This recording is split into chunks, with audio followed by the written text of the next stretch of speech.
British versus American homes and checking out the differences and stuff. These guys hit me from the UK to America, so really excited to check this one out. Before we do, I appreciate if you guys can hit that subscribe button. Let's jump straight into this and check out the differences. Hi, welcome back to the ANS way, and in today's video we are going to be talking about 10 things that are different about UK homes versus American homes, especially as we've been living here for about 2 years now.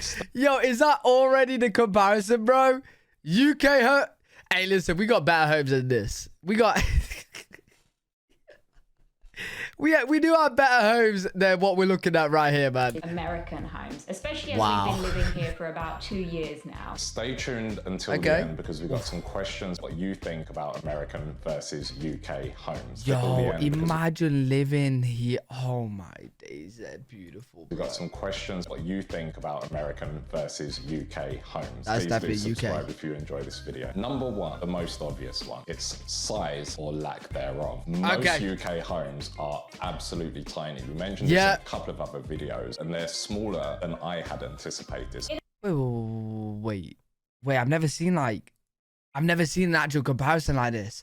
Because when we like get houses in the UK, we don't talk about square feet. We just say bedrooms and you know the size. Like 3 bed. We never say square feet. So Spain 1,000 average, Sweden 893, United Kingdom 818, United States 2,000. What? Yo, nearly 3 times averagely bigger. Oh my. Than I had anticipated. In America, by comparison, when we got here, we were finding homes were well in excess of 2,000 square feet. I would say more typically around 3,000. And initially we thought that's way too large for us. But what we have found is it's allowed for more rooms, more functionality in your house overall, and space to do things that you want rather than struggling to cram clothes, storage, things. You can actually live in your home and do things. That leads to number 2, and that is the functionality of US homes. And I'm talking walk-in closets and pantries and... What even is this layout? Yo, how big is this house? Oh, wow. Oh, wow. Laundry rooms. In the UK, they would not come in a typical home. As I said in the first point, UK homes are tiny, so they don't really have the space to... Yo, come on, they're not that small. As we said in the first point, UK homes are tiny. Yo, come, bro. They're a little bit bigger than that. A little bit. So they don't really have the space to have those types of rooms. But here in the US, they do. And it's something that I absolutely love here. Number 3 on the list, the kitchen. Jealous. Now, the kitchens in the UK are either non-existent little rooms somewhere in the house, either at the front or the back, that are separate from every other room. In the US, however, it's kind of a central location for gathering dining rooms around it, the living area, so that you cook and entertain at the same time. This is something that we had to get used to because having the kitchen in your living room is a little bit weird for English people, I would say. No, but I like it. I like it. Easy access as well. Let's say you're on the sofa watching couch, watching TV. Bro, just roll back over the sofa, get some food, roll back. Although newer build homes are starting to have this more open plan style living, but definitely when we were growing up, the kitchen was a separate area. Yeah, newer homes in the UK are, like, not all of them, but some of them are going open plan. That is starting to be a bit of a trend. But yeah, probably like 2% of the home. One of the magical things we do have here in the US is the garbage disposal. Oh, yeah, this is everything in there, all of the food scraps, turn it on, run the water, and it's gone. And it's brilliant when you live somewhere like Vegas that gets super hot in the summer. Surely you can't just put everything in there, though, can you? What if you accidentally dispose of glass? For most of the year, it's super hot, and you can just get rid of the food rather than have it in the trash can outside. Oh yeah, smelling. I'm adjusting my language. Like in America. Trash. The other thing that Selena really misses is something from the UK, which is a drainage area that's built into the sink platform. You don't have that? Sink basin, right next to the sink. So when you wash up, you put it over there and it drains off and it runs in. Well, how do you dry your plates? Water comes off. I don't miss it that much because I'm a dishwasher person. And we have these little drying mats, and I find them perfectly fine. But you do mention all the time the drainage. Like that it has that in the UK homes, and if we've got some shots, we'll share that here. And the final thing, which we've mentioned a couple of times. So you either use a dishwasher, which I've never actually had one or used one, or you just got drying mat. Hey, same thing, drying mats. I think it's really important. Pantries. I don't think I've ever seen a pantry in the UK. Oh yeah, same. Here in the US, every home that we looked at has a separate pantry or a huge area that acts as a pantry. And we Wait. The pantry is always the place in movies where the criminals will hide when the people get back to the house. Like, in a movie, if someone's robbing a house, someone comes back, boom, hide in the pantry. We get to store our huge 25-kilo Costco bags of rice and cereal in there. The other thing that you might find, especially for our US viewers, is that in the UK, our washing machine is typically in the kitchen. Now, when I think about that, seems ridiculous. Yeah, it sounds really strange. Can you imagine you'll be cooking, or perhaps you're having dinner in the kitchen, you've got friends around, and then your washing machine is going up. So a very weird thing about the UK kitchen. Number 4. Yeah, you guys have a separate room for them, right? Like a utility room? We actually do have a utility room in this house, but this is the first house I've ever had with a utility room, and I don't know anyone else with one. Yeah.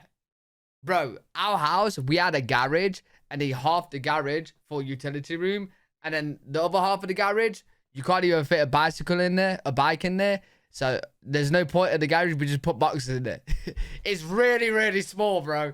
So you cannot get a car in there at all. Is bathrooms or bathrooms, as they said in the US. They pronounce their THs. Bathrooms. So many bathrooms. We have 3.5 in here, and I think in the last place we stayed was 3.5. All of the homes that we looked at had between 3 and 5 bathrooms. They are obsessed. In the UK, you'll be lucky to have 1 main bathroom, and maybe, depending on when your home was built, an ensuite, maybe. Maybe, yeah. Oh, wait, yeah, you gotta be lucky to have an ensuite.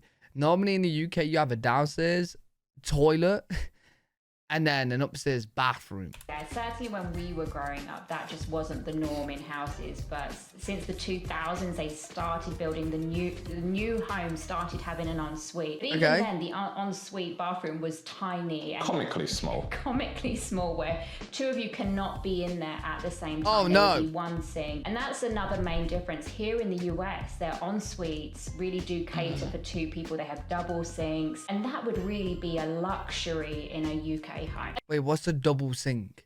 You have a double sink in an ensuite. What is a double sink, like 2 sinks? Why would you have 2 sinks? Mad. Hey, if you got the room for it, why not, eh? Why not? Actually, when I went to one of my colleagues' homes, her shower was so large. It was larger than one of my friend's Betty's. Wait, this is the double sink. Her shower was so... You know what? It would actually be handy.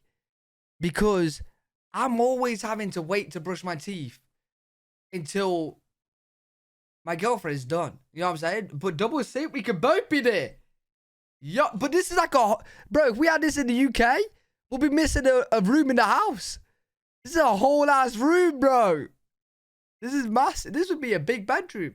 So large. It was larger than one of my friend's bedroom. The shower space. That's how big it is here. I don't know if this is the same across the US, but one of the biggest things I found strange with the bathrooms here is... You gotta let me know right now how many of you guys have a double sink. Especially the ensuite, was that they don't typically have a door. And that, for me, is very different from the UK. UK, you will always have a door to your ensuite or bathroom. At number 5, parking. And Yo, wait. There's no door. What if you're in your ensuite and your grandma happens to walk in?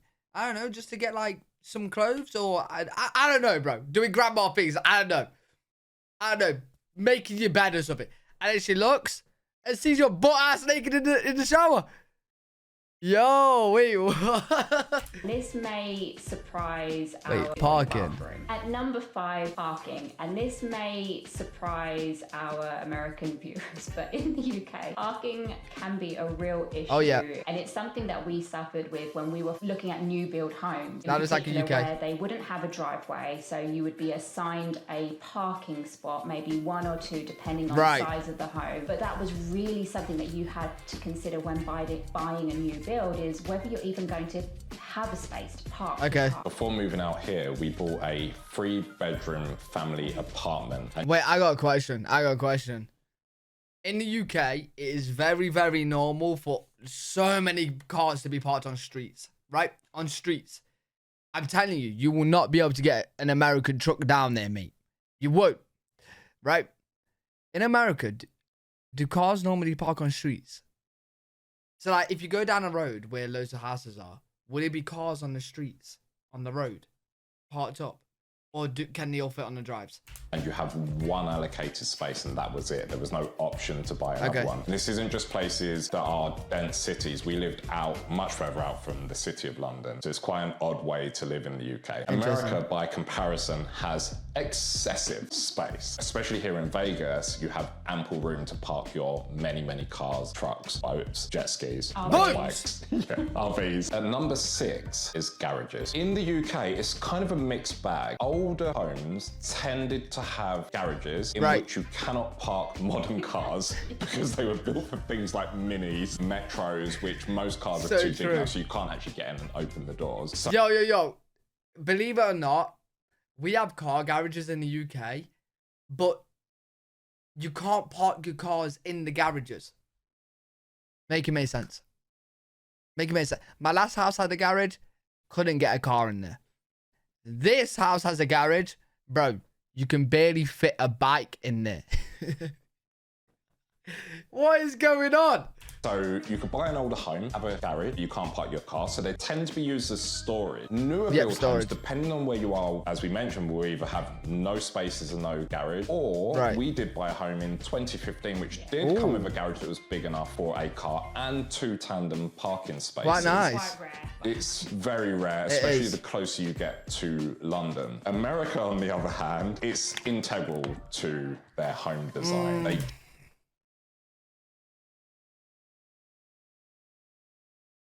That's just beautiful, bro. Generally, we'll have a double garage that fits within the home footprint.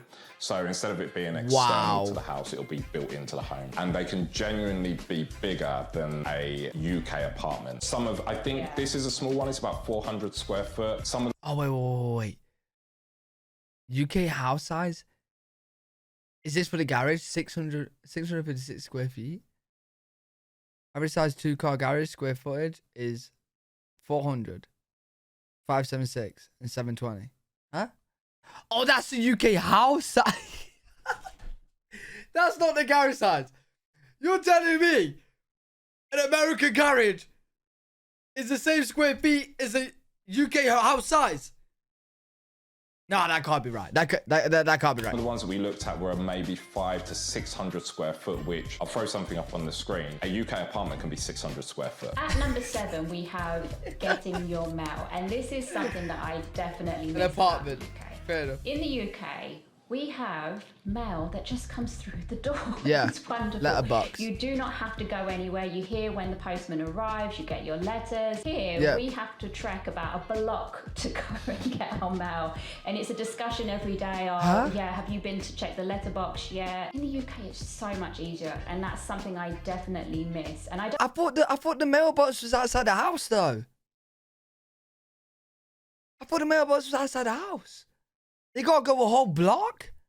I don't know if that's everywhere in the US, but certainly here in Nevada, that's how you get your mail. Number 8, temperature control, and specifically temperature control rather than heating, because in the US, at least in the parts that we would choose to live, nearly every home has air conditioning. Now, to a UK person, that generally means cooling the home. The way it works here in the US, which is new to me as well, it's amazing. Air comes from the sky, so it cools and heats. They're separate units. One's a gas burner or furnace, and one is an air conditioning unit that cools down, but it keeps and maintains the perfect temperature all year round. Oh my God. Summer summers, which we get here, 46 degrees Celsius, it's perfect in here. And when Oh it's my cold, God. it takes, how long would you say to warm up in here? 10 minutes maybe? 10 minutes at most to warm the whole house. This leads us on to how it works in the UK. Horribly, is what I would say.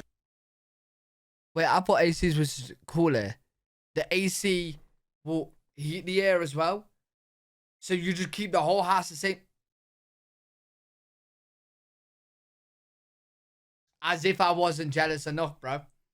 As if I wasn't jealous enough, bro. Even in the UK, even when you have the heating on, it takes ages for the house to heat up, bro. Oh, man. We have radiators, which firstly, to me, are an eyesore, and I know we've done a lot better job. They are horrible. The modern panel Ugly. ones, but they're an eyesore. They're in the way. I think they're filled with water. A boiler heats the water up and it comes out, and 2 hours later, the house might be livable. I had no idea. I thought the radiator system was quite good until we got here. But trust me, heat from the sky is where it's at. I love it. At number 9, we have... Yo, that's crazy. Honestly, that's so annoying. Yo, can we make it a thing where it's just normal to have houses with AC unit? I'm telling you right now, when I buy my first home, I'm getting AC installed straight away. Especially now that I know it can heat up bro. Man. Gardens versus backyard. In the UK, gardens are like a national treasure for us. They're lush and green. Lots of British people are really into gardening. And sometimes they're disproportionately sized in comparison to the house. So you might have a small house, but then you might have this like 100-foot garden it's with weird. these large orchard trees. Whereas here in the US, we're not finding that is as normal. And I get it. It can depend where you are. Yeah. And I've had a few people say to me, why do you call it a backyard and not a garden? Because it's not a garden. There's nothing about our backyard that makes me think of a garden, but it's different. It's a Wait, she's confusing me. She's confusing me. I thought a backyard is a garden. Functional space to put a pool, have your barbecue set up, play games. So to function. Oh man, there you, bro. These pictures they're using of houses are dream homes, bro. Functional space to put a pool, have your barbecue set up, play games. Jacuzzi. I wish I could move, dude. So to me, it is a backyard that you just make into whatever you want it to be. Whereas in England, it truly is a garden. Finally, number 10. We know this personally because we did put out a video that wasn't specifically about this, but we asked the question, and that is hardwood or hard surfaces versus carpet in your homes. Now, I'm still torn. I'm quite traditional in the sense of I love carpet and it feels nice, makes the place feel warmer. Yeah, I'm starting to realize with watching these house videos that you guys don't really have that much carpet. Like, I'm seeing homes with wooden floors everywhere. Bro, in my house, right, and in pretty much every house I've been in, the only hard floors like tiles or wood would be in the kitchen and the bathrooms and the hallways. Everywhere else is carpet, like the bedrooms, even the upstairs hallways, carpet. So yeah. More cozy. I have come around to the practicalities of hard flooring. We use luxury vinyl plank, which is a high quality vinyl, but it mimics hardwood. And it's super easy to clean. You can wipe anything up, you can drop stuff on makes there. sense. And it looks good. It does look really nice. Where I struggle a little bit is we put lots of rugs down in the soft areas. Right. So we turn hardwood into carpet, just in little... But I want to know your guys' opinions on that, though. Like, being from America, do you guys have a lot of rugs as well? Because, like, I'm thinking my room right now, I would hate for my floor right now to be hard. Because I feel like it'll be cold, you know what I mean? I like putting my foot on something soft, like carpet. So, I don't know, yeah. If I got an American home, I definitely would want my room to have carpet. Little spaces, which I think indicates that carpet is the way to go for me. I know lots of people are going to say, no, carpet's Yeah, let me know what you guys think. Hygienic. I think the thing that gets me about American homes, and it was one of the things when we was looking at rentals, was they would have hardwood everywhere, even in the bedrooms. And for me, I do like a bedroom to be cozy with carpet, but a bit like Ant, I've come around, so I get it. I do understand how much more practical hardwood is. It's just easier to clean. The cozy feeling of a UK home. There you have it. 10 things that make US and UK homes. Very good video though. Yeah, I learned a lot in this one. Enjoyed this a lot comparing the British and American homes. Please let me know what you guys think in the comment section, especially like the carpet and hardwood as well. Like, do you guys put a lot of rugs down? And if you guys do want to send me any pictures of your houses, if you don't mind, you can send them to me on Instagram, L3WG_. I'd love to see your American homes. But yeah, really good video. Enjoyed that. Hopefully you guys enjoyed it as well. If you did, make sure to leave a thumbs up, subscribe for more content. Live every single day on twitch.tv/L3WG. If you guys want to check me out over there, I'll see you all in the next one. Peace.